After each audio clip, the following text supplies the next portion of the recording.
गुलामों के शरीर पर नीला रंग लगाया जाता था। फिर उन्हें जबरदस्ती वेदी पर लिटाकर एक ही वार में उनका दिल निकाल दिया जाता था। उस दिल को सीधे आग में डाल दिया जाता और फिर अगली ही वार में सिर काटकर नीचे फेंक दिया जाता। खून से सनी उस वेदी पर जितनी ज्यादा बेरहमी होती, नीचे खड़े लोग उतने ही ज्यादा उत्साहित होते, लेकिन पीछे खड़े गुलाम डर के मारे कांप रहे होते।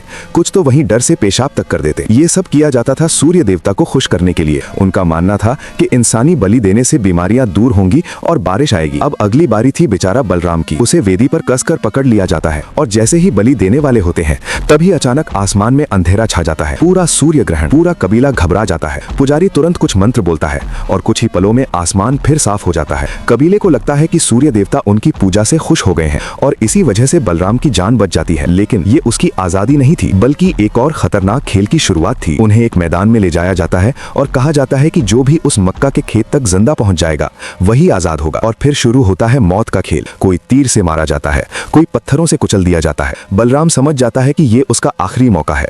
वो सीधा भागने के बजाय चालाकी से जिग-जैग दौड़ने लगता है, जिससे तीर उसे लग नहीं पाते। धीरे धीरे वो खेत के करीब पहुंच जाता है, लेकिन तभी सीधा बलराम को लग जाता है। वो दर्द से गिर पड़ता है। एक योद्धा उसे खत्म करने आता है, लेकिन तभी एक घायल साथी उसे पकड़ लेता है। मौका देखकर बलराम तीर तोड़ता है और उसी से योद्धा की गर्दन पर वार कर देता है। वो किसी तरह उठता है और अब उसकी जिंदगी और मौत के बीच बस कुछ कदम का फासला बचा है।